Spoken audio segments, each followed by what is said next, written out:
Hello, welcome back to another new video. Welcome to class 10 के प्यारे दोस्त। आप सभी का स्वागत है इस प्यारे से चैनल इंग्लिश वीडियो में। इंग्लिश वीडियो में आज हम आपके लिए लेके आए हैं आपके जो वेरी मोस्ट इम्पोर्टेंट क्वेश्चन बताए थे हमने, जो कि एग्जाम से रिलेटेड वेरी मोस्ट इम्पोर्टेंट है। इन सभी क्वेश्चंस के आंसर, और हमने जैसा कि बताया था पिछली वीडियो में कि आपको इन सभी प्रश्नों के आंसर हम नेक्स्ट वीडियो में देने वाले हैं। आज वही वीडियो आपके सामने आने वाली है।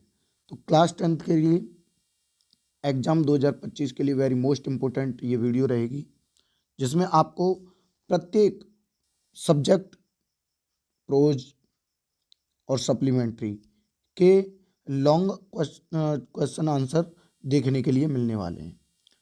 पोइट्री के सेंट्रल आइडिया जो कि हमने बता रखे हैं, और पोइट्री से संबंधित जो भी क्वेश्चन है वो भी नेक्स्ट वीडियो में देखने के लिए मिलेंगे। तो इस वीडियो का सीधा सा पर्पज है कि हमारा जो एग्ज़ाम है बोर्ड परीक्षा में इंग्लिश का, उसको टारगेट करते हुए ये वीडियो बनाई जा रही है। तो ये आपके लिए लास्ट वीडियो में हमने ये आपको क्वेश्चन दिए थे कि इन क्वेश्चन को आप कंप्लीट कर लीजिए, लर्न कर लीजिए, और इन्हीं क्वेश्चन को आपको एग्जाम में देखने के लिए ये क्वेश्चन सारे के सारे आपको मिलने वाले हैं। चलिए, इन सभी क्वेश्चन के आंसर लॉन्ग हैं, लेकिन लॉन्ग को भी हमें सीमित वर्ड में और कंप्लीट बात है जो भी वो कह देना। तो वो लिमिटेड वर्ड होंगे, और लिमिटेड वर्ड में लॉन्ग क्वेश्चन भी होगा आपका। चलिए, इस टॉपिक को ज़्यादा लंबा भी नहीं खींचेंगे। चलिए, बिना देरी किए हुए इस टॉपिक को स्टार्ट करते हैं। और स्टार्ट करने से पहले अगर हमारे इस YouTube चैनल पर नए विजिट कर रहे हैं तो चैनल को सब्सक्राइब कीजिए, बेल आइकन हिट कीजिए, और एक लाइक करना बिल्कुल ना भूलिए। चलिए, वीडियो को बिना देरी किए हुए स्टार्ट करते हैं। तो हमारे कुछ जो क्वेश्चन हैं वो पिछली लास्ट वीडियो में हमने बताए थे, वो कुछ इस प्रकार हैं। इन सभी क्वेश्चन को आप जो लॉन्ग आंसर टाइप क्वेश्चन है, उन सभी आंसर को आप लर्न कर लेना और इनको नोट कर लेना। एग्जाम में एंट्री करने से पहले इन सभी क्वेश्चन को आप एक बार देख लेना, और इन क्वेश्चन से आपको बहुत बेनिफिट होने वाला है। चलिए, इस वीडियो को स्टार्ट करते हैं। यूपी बोर्ड एग्जाम में पूछे जाने वाले ये प्रश्न हैं सारे के सारे। पहला जो हमारा उसमें क्वेश्चन था वो था, give the character sketch of Lencho. Lencho का करेक्टर स्केच यानी चरित्र चित्रण देना है। Give the character sketch of Lencho, Lencho का करेक्टर स्केच दीजिए या बताइए। तो इसका ज़्यादा लॉन्ग वर्ड में नहीं है, और आप जानते भी हैं लॉन्ग आंसर की बात है तो थोड़ा सा तो लॉन्ग होना भी चाहिए, जिससे कि हमें नंबर हमारे मिलने वाले वो कटे ना। चलिए, इसका आंसर है, Lencho was a very simple farmer. Lencho एक बहुत साधारण किसान था। हु जो वॉज मेड हिज लिविंग अपना जीवन यापन कर रहा था। फ्रॉम द हार्वेस्ट जो फसल थी उसके द्वारा। ही मेड जिसने बनाई थी, या कह सकते हैं जिसने बोई थी। हाउ एवर कैसे भी। वैन जब his crops failed due to the hailstorm जब उसकी फसल पर ओले पड़ गए, तो he had not lost his faith in God तो उसने अपना जो विश्वास था भगवान के प्रति नहीं खोया।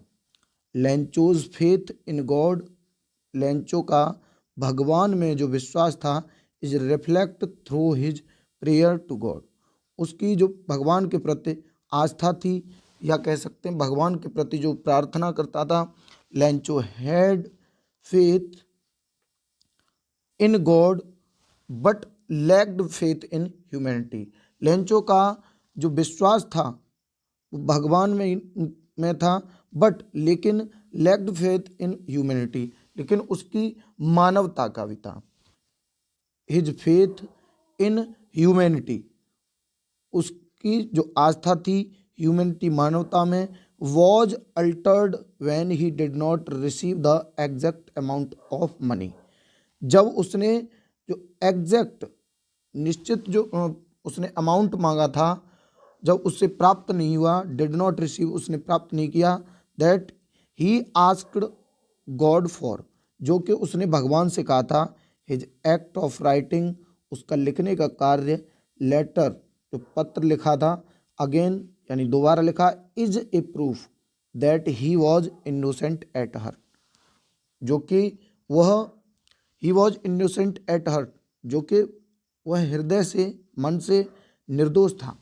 तो उसने जो पत्र लिखा था उसमें आपको पता है कि उसने क्या बताया था लेंचो ने कि ये इन जो जितने भी कर्मचारी हैं ही वॉज वो सब बंच ऑफ क्रुक्स हैं। ठीक है ना। तो ये है हमारा लॉन्ग आंसर। चलिए इसके बाद नेक्स्ट आंसर देख लेते हैं। जो नेक्स्ट आंसर है हमारा वो है हमारा give the character sketch of post master.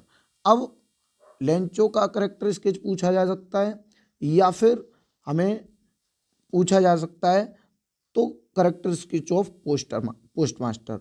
तो पोस्ट मास्टर की भी आपको कहानी है कि पोस्ट मास्टर ने क्या किया था, जितना भी अमाउंट था उसके पास उसने अपनी सैलरी का थोड़ा सा हिस्सा और अपने जो भी कर्मचारी थे एम्प्लॉय थे उन सभी से थोड़ा थोड़ा अमाउंट इकट्ठा करके उसने 70 पीसोस इकट्ठे कर लिए थे और उन 70 पीसोस को उसने जो पोस्ट मास्टर था मैन जो पोस्ट ऑफिस का मेन कर्मचारी था उसने क्या किया था कि वो 70 पीसोस दे दिए थे। लेकिन जब उसके पास लेंचो के पास केवल 70 पीसोस पहुंचने पर लेंचो को ये लगा कि इन्होंने ही हमारे पैसे बचा लिए।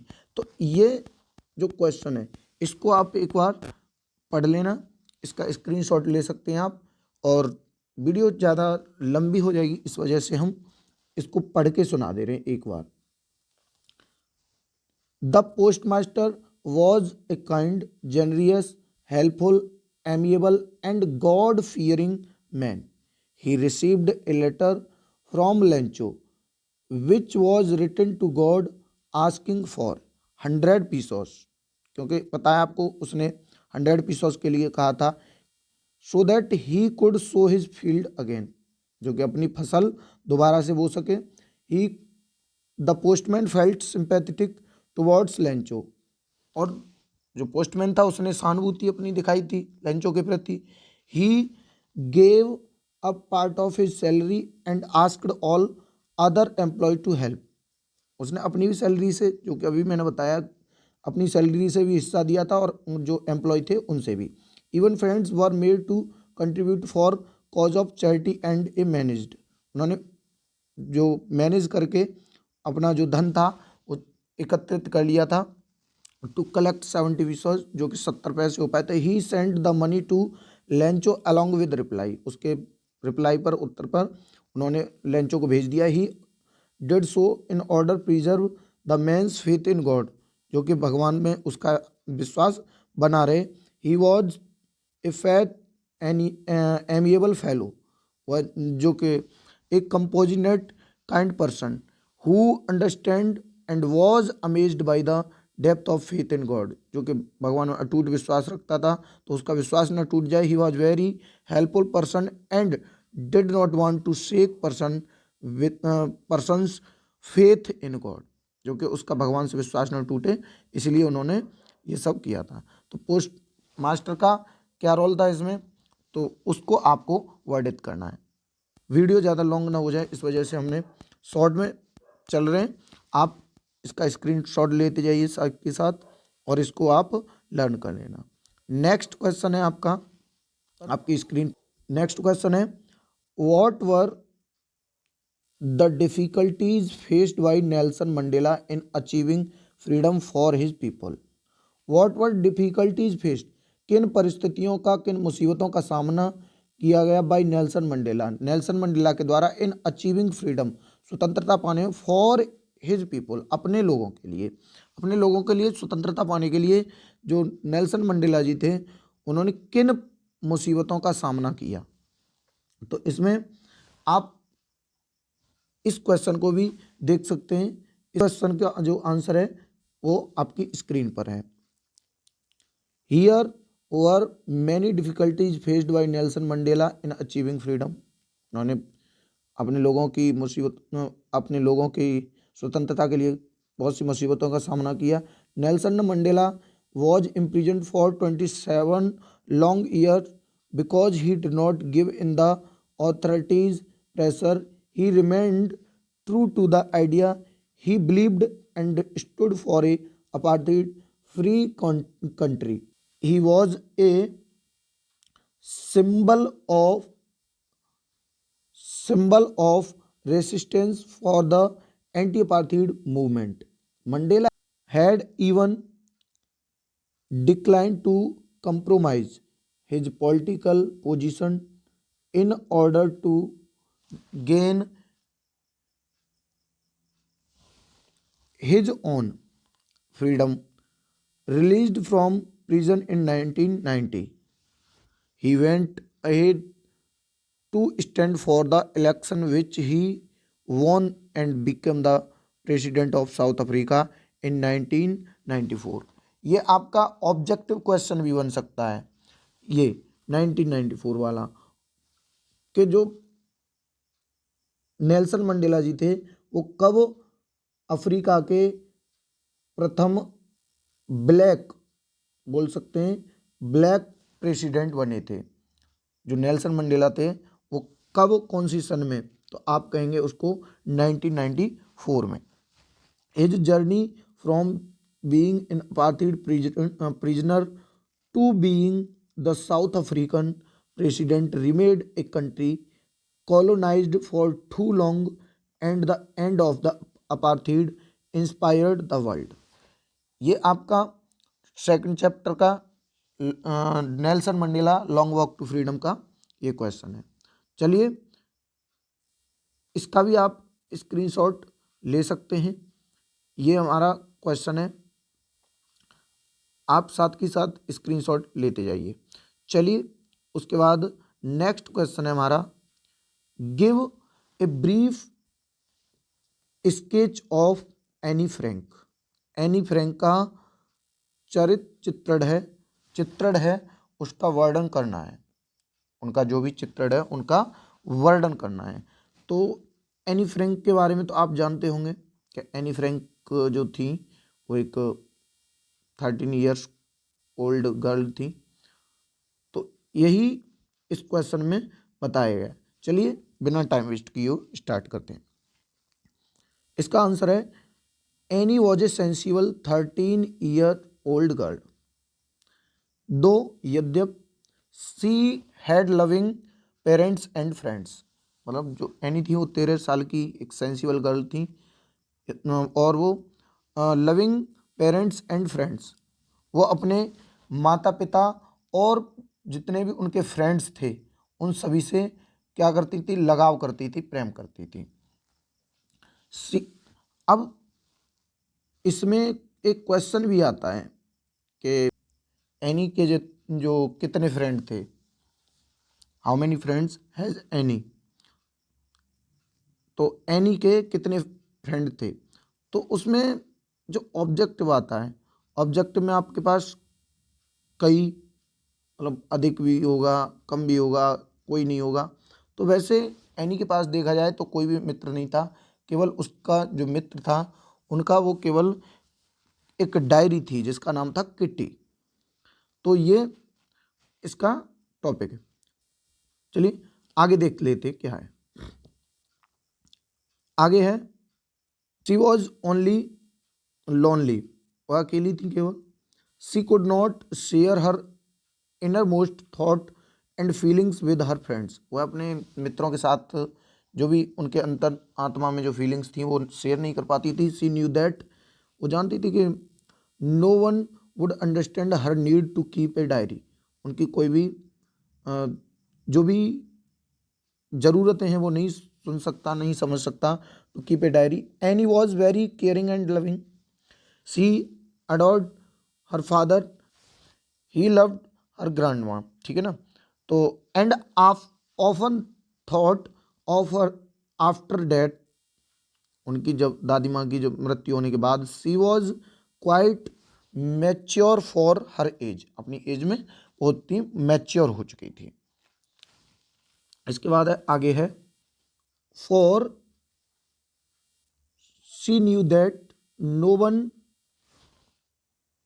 would have time for the thought of a 13 years old. It was because of this maturity that she could not confide confide in her friends. She was very talkative and was often punished by her maths teacher.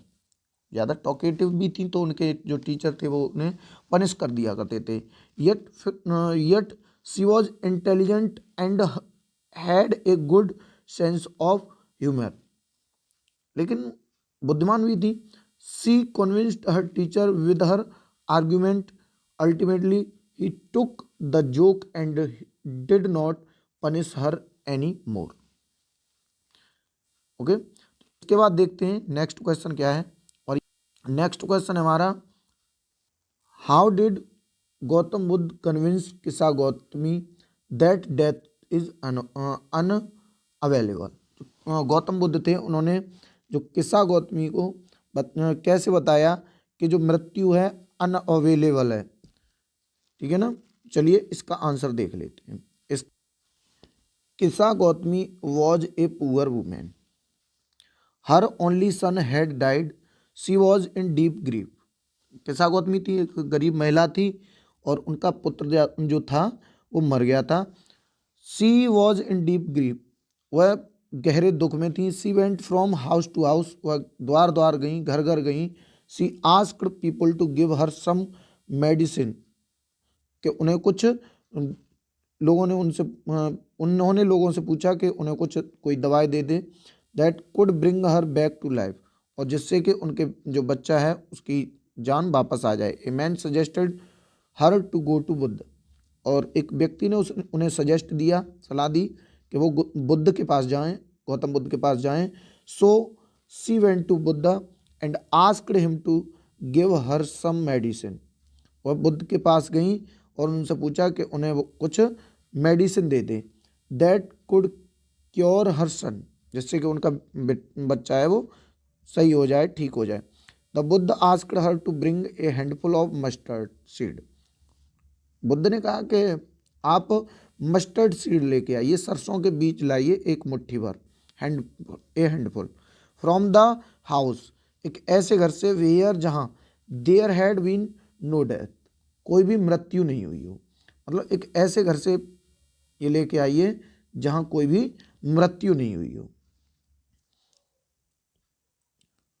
But she could find no house where no death had ever taken place, ऐसे किसी भी स्थान पर कोई मृत्यु नहीं हुई हो। Now the women realize the reality of death, अब जो वो महिला थी उसको उस महसूस हो गई कि उस मृत्यु के बारे में। She realized that death is inevitable, thus यानी इस प्रकार जो बुद्ध थे was able to change the women's understanding, उन्होंने जो महिला थी उसके अंडरस्टैंडिंग को चेंज कर दिया। चलिए इसके बाद नेक्स्ट क्वेश्चन है, why does the bus conductor call Valli as madam.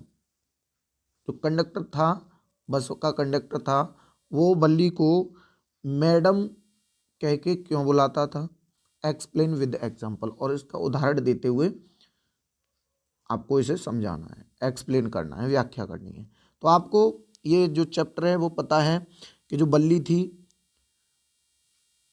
लेखिका मैडम राइट द बस की, तो वो एक यात्रा कर रही थी और रास्ते में, एग्जाम्पल के तौर पे अगर बात की जाए तो उन्होंने रास्ते में क्या देखा था कि रास्ते में देखा उन्होंने कि एक गाय है, छोटी सी टिनी काव, और वो रास्ते में जा रही है। तो उन्होंने देखा, और जब रिटर्न होते टाइम उन्होंने देखा कि वह गाय उसी रास्ते पर मरी हुई पड़ी है, तो वह वहाँ से शॉक्ड हो गई और फिर उधर से वापस लौटते समय शांत पड़ गई। तो यही कहानी पूरी इसमें बताई गई है। चलिए इस कहानी को आप देख लेते हैं। ये लॉन्ग क्वेश्चन क्या है? The conductor called Valli madam, जो कंडक्टर था वो वल्ली को मैडम कह के बुलाता था, बिकॉज क्योंकि of her behaviour when the conductor try to help her, उसके व्यवहार से उसकी मदद करने की कंडक्टर ने सोची। The conductor try to help Valli get on the bus, जो बल्ली को बस में चढ़ाने के लिए कंडक्टर ने उसकी मदद की। For doing so he stretch out his hands, इसलिए उसने क्या था, उसका हाथ खींचने के लिए उस कंडक्टर ने, या हाथ पकड़ने के लिए, बल्ली का हाथ पकड़ के उन्हें खींचने के लिए उस कंडक्टर ने कहा। Valli on the other hand behaved like a mature woman, और बल्ली ने इस प्रकार व्यवहार किया कि वो एक मैच्योर वुमेन है। And said that she can help herself to get on the bus, और उसने कह दिया कि नहीं, मैं खुद से ही इस बस में चढ़ जाऊंगी। She also said that she does not want anyone's help, उसने ये भी कहा कि वो किसी की मदद नहीं चाहती। The conductor was a jolly man, conductor एक जॉली मैन था, हंसमुख, मजाकिया कह सकते हैं। was entertained by Wally's attitude and behavior. So even though Wally is only 8 years old, he joking refers to her as madam, और बल्ली से वो मजाकिया स्वभाव का था, और बल्ली 8 years old गर्ल्स थी, तो उनसे वो थोड़ा हंसमुख स्वभाव से मजाक कर रहा था, इसलिए वह उन्हें मैडम कह के बुलाता था। तो ये आज के हमारे लॉन्ग आंसर टाइप क्वेश्चन थे। आपको ये वीडियो कैसी लगी आप कमेंट में ज़रूर सजेशन दें, और अगर ये वीडियो आपके लिए हेल्पफुल होती है तो आप हमारे इस यूट्यूब चैनल को सब्सक्राइब कीजिए, और सब्सक्राइब करने के बाद बेल आइकन हिट कीजिए, और इस वीडियो को ज़्यादा से ज़्यादा शेयर ज़रूर करिए, अपने जो क्लास 10th के फ्रेंड्स हैं उन सभी के साथ शेयर कीजिए, जिससे कि उनको भी इस वीडियो के द्वारा हेल्प हो जाए, क्योंकि टोटल जितने भी क्वेश्चन दिए हैं हमने वो सब के सब एग्जाम से रिलेटेड हैं। तो ये वीडियो आपके लिए ज़रूर हेल्पफुल होने वाली है, और शेयर ज़रूर कर देना। चलिए मिलते हैं किसी नेक्स्ट वीडियो में किसी नए टॉपिक के साथ, तब तक के लिए बाय बाय, टेक केयर, जय हिंद।